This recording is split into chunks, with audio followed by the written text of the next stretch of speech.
Bueno, Silvia, vamos a ver qué se hace con una cuestión que es delicadísima y además estamos hartos de ver en televisión, que en ese sentido sí que ayuda mucho, porque te ayuda a ver que tu caso no es único, que hay muchos más, que... Y anima pero quizás a consultar a un especialista. Pero es que la cantidad de enfermos de una psicosis, de una disociación de personalidad, se habla de bipolar, lo que tradicionalmente se hablaba de esquizofrenia. Totalmente. Pero en fin, en todo caso se trata de lo mismo, una persona con una personalidad escindida, dividida, que no controla, que no se controla a sí mismo, que no es capaz de ver cuál es exactamente su espacio, a veces su personalidad. Lo hemos visto como parodia, pero es interesante en todas las series y en las películas de crímenes, del loco que mata. Sí, el psicosis maníaco-depresivo, exactamente, que es con lo que se conocía anteriormente. Exactamente, esto ha ido cambiando de nombres y ahora se habla de trastorno bipolar, pero en el fondo estamos hablando de lo mismo, el loco. En fin, hay muchas clases de locura, pero esta es la más común y muy peligrosa. No, y aparte, ¿sabes lo que pasa, Federico? Que es lo que decía Carmen, que al ser expuesto últimamente por personajes muy conocidos y muy famosos, pues yo creo que la gente ahora, pues la bipolaridad es como que le asusta, ¿no? De repente dicen, bueno, en casa tendré a un depresivo, tendré a un bipolar, ¿por qué fase está pasando? Si está maníaca, si está en una fase de hundimiento, si amenaza con un suicidio, pero lo que sí es cierto es que, bueno, ha ayudado mucho a intentar descubrir esta enfermedad y sobre todo los que están alrededor, pues eso, a personajes como Catherine Zeta-Jones, como Mel Gibson, Britney Spears, Elizabeth Taylor, Jim Carrey, bueno, un largo etcétera, que han reconocido públicamente que padecen de estos trastornos. Pero es curioso porque recuerdo lo de Catherine Zeta-Jones, que primero se hablaba de una depresión. Y luego ella dijo que estaba haciendo un tratamiento por un trastorno bipolar, que da la impresión de que no es lo mismo, pero que a lo mejor puede ir asociado. Son manifestaciones de un mismo proceso. Es que yo creo que es muy complicado. Evidentemente, lo que yo creo que el trastorno bipolar tiene dos fases, ¿no? Y hay una fase muy marcada, que es una fase maníaca, en la que, bueno, se sienten extraordinariamente eufóricos, incluso a veces irritables, necesitan mucho sueño, que normalmente, mucho sueño para continuar con energía, piensan con gran rapidez, desordenadamente, hablan incluso también muy rápido, sin control, también sufren una situación de desconcentración, les cuesta mantener la atención en un solo tema, bueno, sentimientos de grandiosidad, gastan el dinero en exceso, tienden a una promiscuidad también sexual y en casos extremos pues puede llegar a sufrir pues delirios o alucinaciones. Esto es lo que podríamos trazar como una fase maníaca. Pero luego tenemos la fase depresiva, que es la pérdida de interés por las cosas que normalmente eran placenteras. Hay también un problema de sueño por exceso o por defecto, ojo, no solamente por exceso. Hay alteraciones en la alimentación, es decir, hay personas que en esta fase pierden el apetito o comen demasiado, siguen sin poder concentrarse y tomar decisiones y además se produce una pérdida de energía y un cansancio injustificado. Bueno, pues en este marco... Es una, por eso lo de bipolar, porque realmente la persona se mueve entre dos polos de actividad y de pasividad, de euforia y de tristeza, de depresión y de exaltación. Es decir, puede ser de un día para otro, Federico. Sí. O sea, de repente están eufóricos y al día siguiente están pues con una depresión de morir. No, y en el mismo rato. Es también. Decir, una persona que está hablando cuando ya tiene una situación grave, que empieza a hablar y está muy contento y de pronto ¡bum!, se viene abajo y se echa a llorar o lo que sea. Eso cuando no se producen elementos agresivos, que esto es lo más difícil, imagino, en el tratamiento. Vivir con un enfermo bipolar, la primera preocupación es la violencia que puede desarrollar una persona que no se controla. No, y que luego además tendrá un bajón terrorífico, porque claro, estas personas que son conscientes de lo que hacen, no nos olvidemos que son conscientes, porque aquí hay conciencia, no es decir, bueno, esto es una enajenación, no. O sea, yo creo que después tiene que haber un hundimiento y una sensación de vacío tan grande que se sentirán desubicados. Y luego, lo que tú decías, Federico, ¿quién es capaz de convivir con una persona así? Hombre, en el caso de Catherine Zeta-Jones, y quitando un poco de hierro al tema, convivir también con lo que he tenido al lado es para a la pobre chica darle un Oscar, porque Michael Douglas ha sido agüita. agüita, Sí. agüita. O sea, yo creo que aquí se han juntado el hambre con las ganas de comer. Hombre, la ventaja de Catherine Zeta-Jones es que la puedes aplaudir de vez en cuando, ¿no? Pero la cuestión de fondo está en cómo convives con alguien. Lo hemos visto últimamente mucho en las películas y en las series, pero es que es un problema real. Con alguien que, como ha avanzado tanto Claro. la medicina, sobre todo la farmacopea, la capacidad química de controlarlo, ¿cómo consigues que acepte el tratamiento? Porque claro, el tratamiento a ellos les reduce bastante, Esa naturalmente euforia, la claro. agresividad, pero también la digamos, energía. alegría, la energía, etcétera, ¿no? Y yo Bueno. imagino que ahí lo difícil es encontrar el médico que te diga, bueno, hasta aquí puedes llegar, y hay un momento en el que tú tienes que ver cómo se toma las pastillas, porque hay muchos que se niegan a tomar la Pues sí. medicación. Pues tenemos ese médico. De hecho, nos vamos, Federico, directamente a Barcelona. Nos vamos con un gran especialista en esta materia, el doctor Antoni Benavarre, psiquiatra y neurólogo en el Hospital Clínic de Barcelona. Hace muy poco, además, le dieron uno de los premios más importantes del año por uno de los trabajos que están desarrollando en este tema de la bipolaridad. Y les damos la bienvenida a Antoni Benavarre. Muy buenos días. Hola, muy buenos días. Hemos formulado tantas preguntas, Antoni, que yo no sé por dónde vas a empezar. ¿Cómo se puede convivir con un enfermo bipolar y si es necesario ese tratamiento para poder, bueno, pues aceptar su problemática? Pues en primer lugar, decirles que les estaba escuchando muy atentamente y felicitarles porque lo han explicado perfectamente bien. Han hecho un resumen de los síntomas de la enfermedad muy bien elaborado, ¿no? En primer lugar, también quisiera referirme pues a algunas cosas que han comentado. Por ejemplo, lo sorprendente del diagnóstico. Existen muchos pacientes con depresión, pero quizás lo más característico del trastorno bipolar son los episodios de euforia, que precisamente son lo que les da pues el diagnóstico, lo que ofrece el diagnóstico de trastorno bipolar. No se puede hablar de trastorno bipolar sin haber presentado un episodio de euforia desmedida. Pero ¿cómo euforia desmedida? Perdóneme que yo soy muy neófita en esto y Sí. incluso ignorante. Sí. ¿A qué llama usted euforia? Es decir, tú Pues te levantas por la mañana y tienes Sí. al lado a un enfermo bipolar. Sí.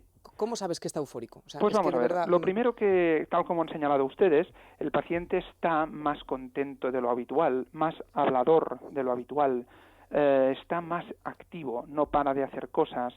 Muy característico es la disminución de las horas de sueño, y más que disminución es que no tienen necesidad de dormir, pueden pasarse las noches haciendo cosas sin parar. Y sus mentes no paran, sus mentes están muy aceleradas, teniendo múltiples proyectos y intentando contactar con más personas, se socializan muchísimo más. A veces son personas que pueden ser previamente pues calladas o incluso tímidas, y cuando están en una situación de estas características, a la familia les llama mucho la atención, pues que les parece que les cambia mucho pues su comportamiento, su actitud y su forma de relacionarse con los demás, ¿no? Doctor, en ese frenesí, digamos, comunicativo, imagino que ahora con las redes sociales, digamos que es casi como el paraíso del hiperactivo, ¿no? Porque puedes estar en contacto o Sí. entrando además en foros de cualquier sitio del mundo, Sí. bueno, con un idioma, o ya si tienes 2 o 3 idiomas, bueno, es que te puedes pasar la noche con Australia, el día con Canadá y la tarde con Barcelona. O sea, es decir, que es una persona que está en un momento de eso de comunicación tal.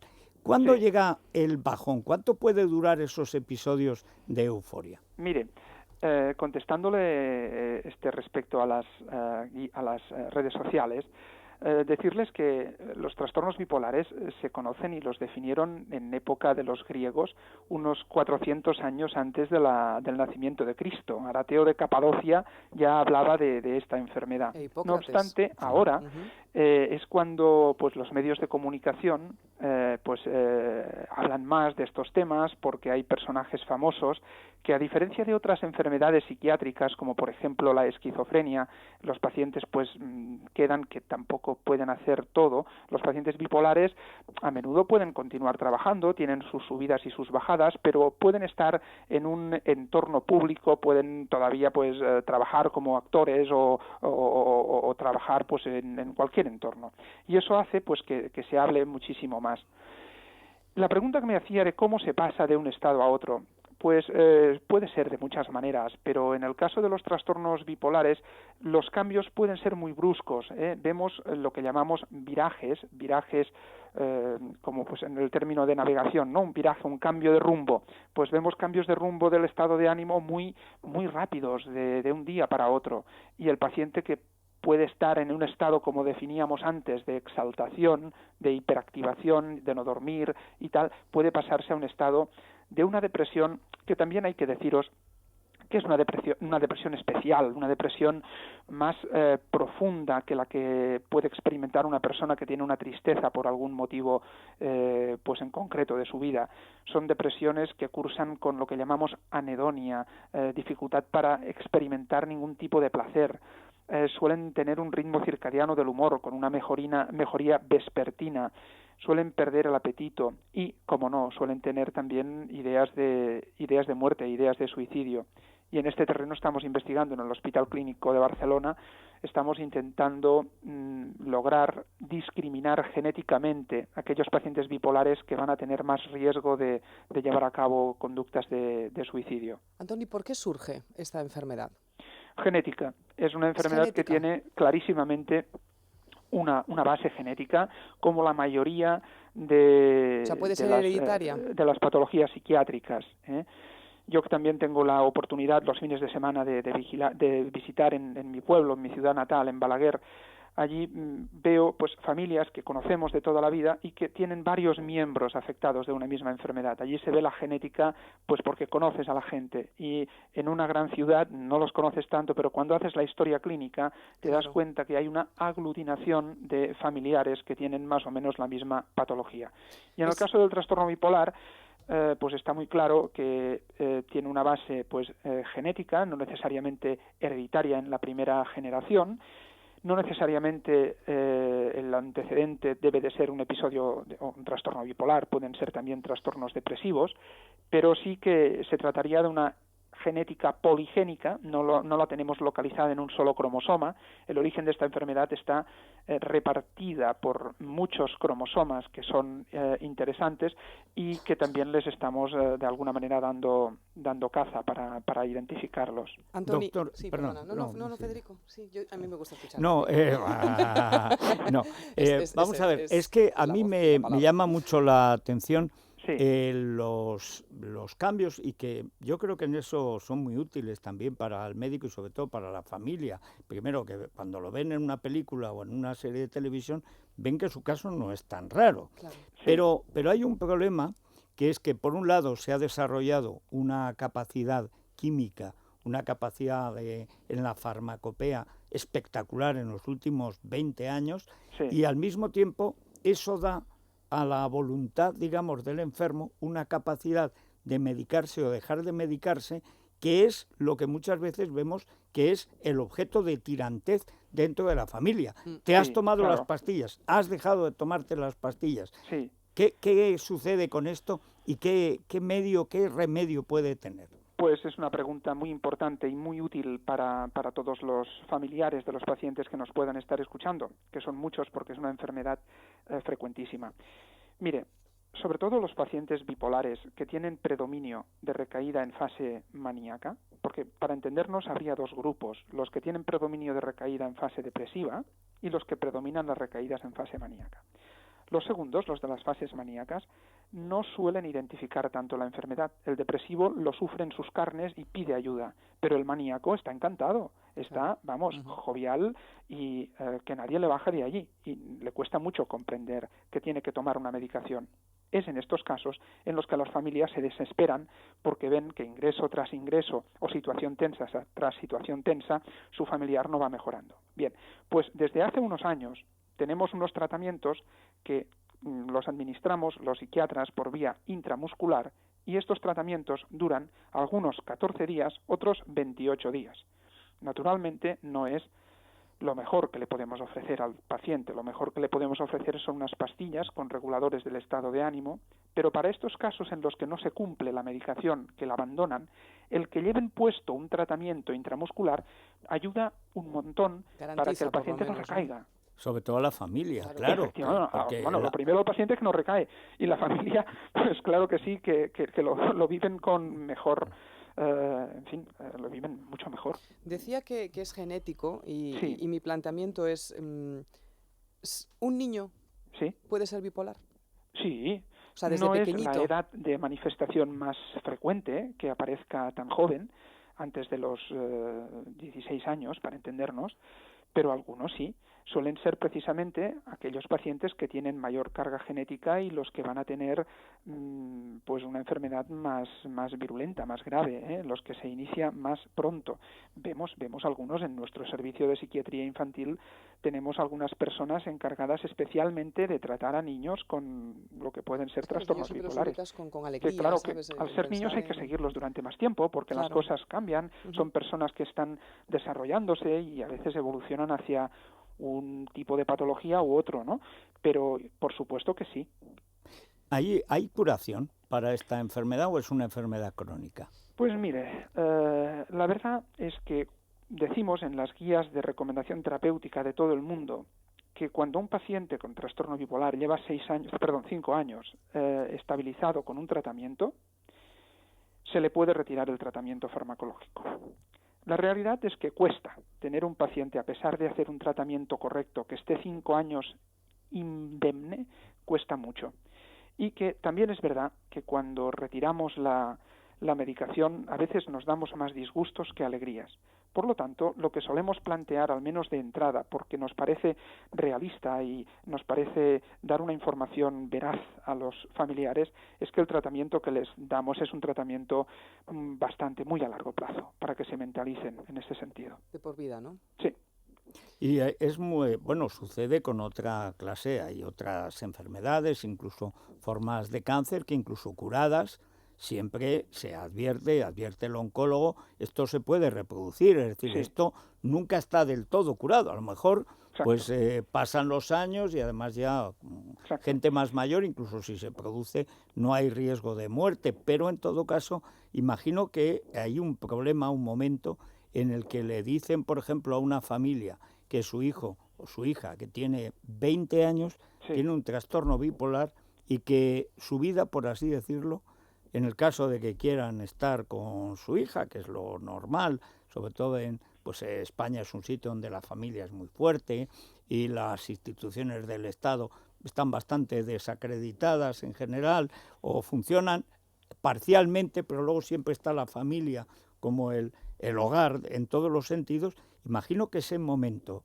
en el que se le dice, en el que usted, doctor, le dice a un padre, a una madre, que van a tener que convivir con esa enfermedad hasta que, todo el tiempo que estén vivos ellos, contando con que pueda sobrevivir su hijo, tiene que ser terrible. ¿Qué reacción hay? Mire, para los familiares, para los padres o las parejas, es muy duro, es muy sorprendente.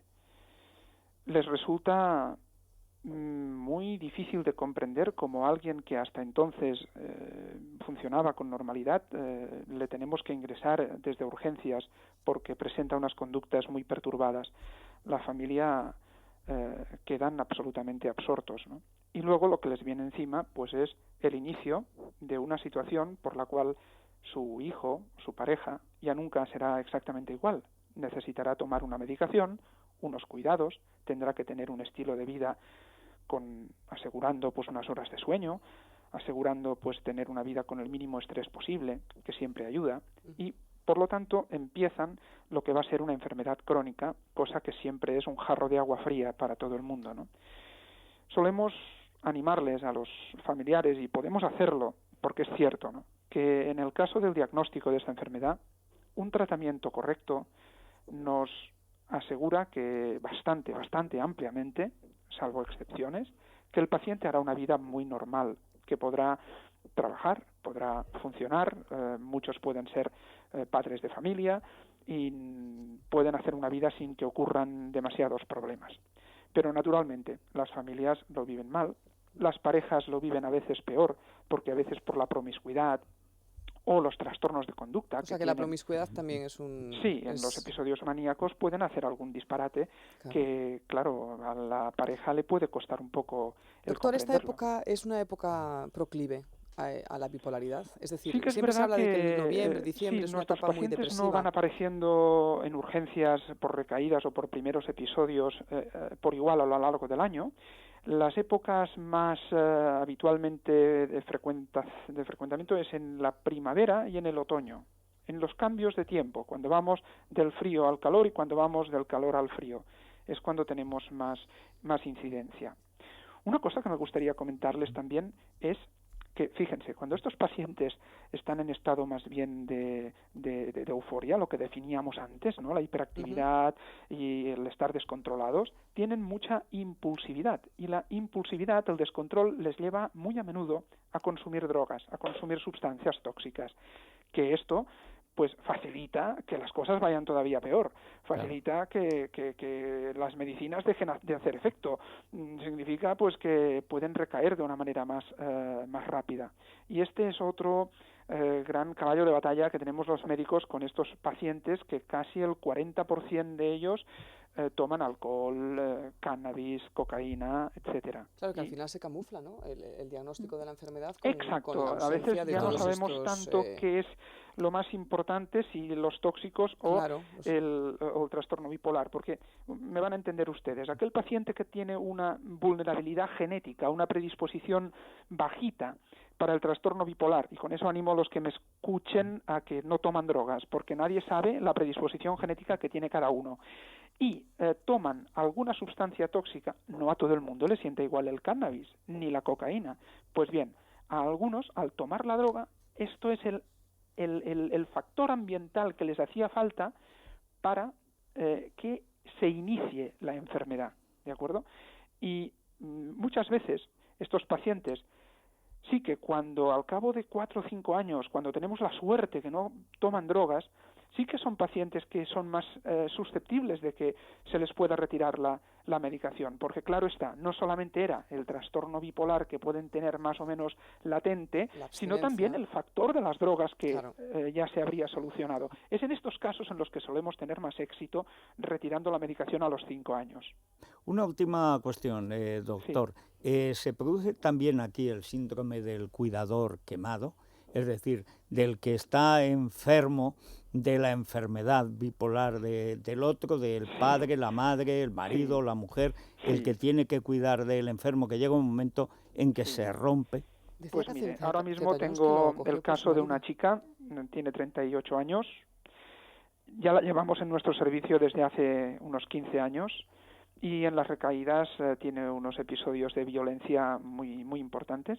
Su madre es enfermera y su madre está en una situación que nos damos cuenta los médicos que está en una situación ya pues cada vez más apurada, ¿no? Claro. Con una angustia y una desesperanza evidente. Al final acabarán con tratamiento, claro, porque a ver quién aguanta. Naturalmente. Es que toda enfermedad crónica, esto siempre se lo digo a los pacientes, y yo que soy hijo de paciente también de enfermedad crónica, lo he vivido en mis carnes y es una verdad como un templo. Toda enfermedad crónica lo es para el paciente, pero también para su familia. La familia del paciente con una enfermedad crónica, o cualquiera, tiene alguna limitación, pues van a tener algunos inconvenientes que les van a generar pues un estrés, un sufrimiento, y claro, los trastornos psiquiátricos, pues bueno, doctor, obviamente.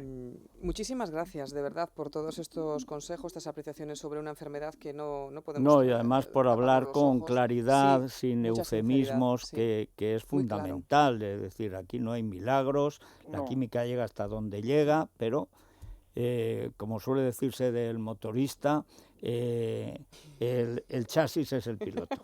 O sea, aquí realmente todo al final lo aguanta la persona enferma, pero sobre todo el entorno familiar de esa persona. Efectivamente. Que necesitan al final, sí, y por supuesto atender al médico y hacerle caso y procurar evitar estas situaciones que multiplican el riesgo. Por ejemplo, el consumo de estupefacientes sistemático, drogas de diseño, de speed, de crack, de cocaína, todo lo que acelera ese tipo de proceso. No, y que hay que tomar el tratamiento, que no pasa nada por tomar un tratamiento, al contrario, si llevas una vida normal. Antoni, muchísimas gracias, de verdad. Gracias a ustedes, quedo a su disposición. Gracias. Bueno, la radio de radio. Ay, la radio. Oye, qué buen médico, ¿eh?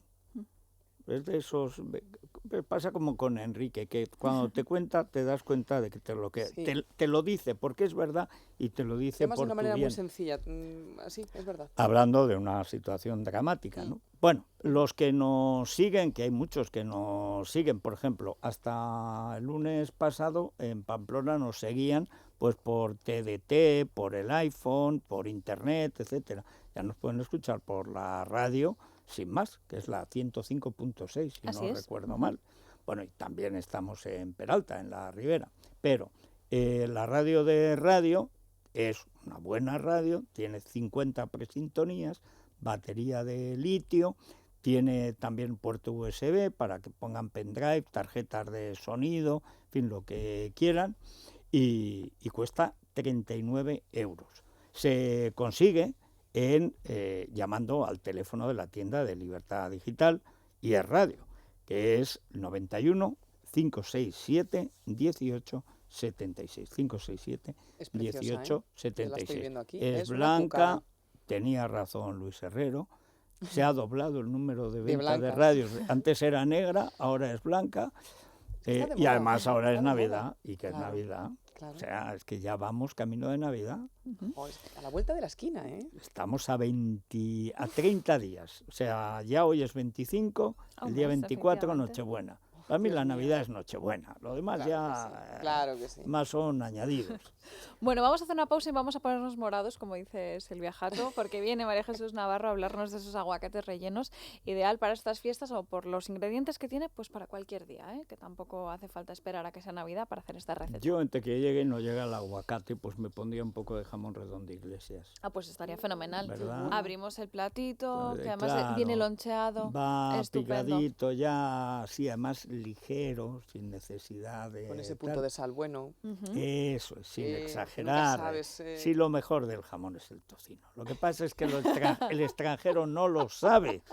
El extranjero dice, ¿esto qué tiene de bueno? Pues animal, el tocino, hombre. Es ahí. Aprovechemos, mientras que no lo grasilla. sepan, aprovechemos los Exactamente. españoles. Si Que no no nos soy quedaremos Enrique. hasta sin cerdos y sin todo.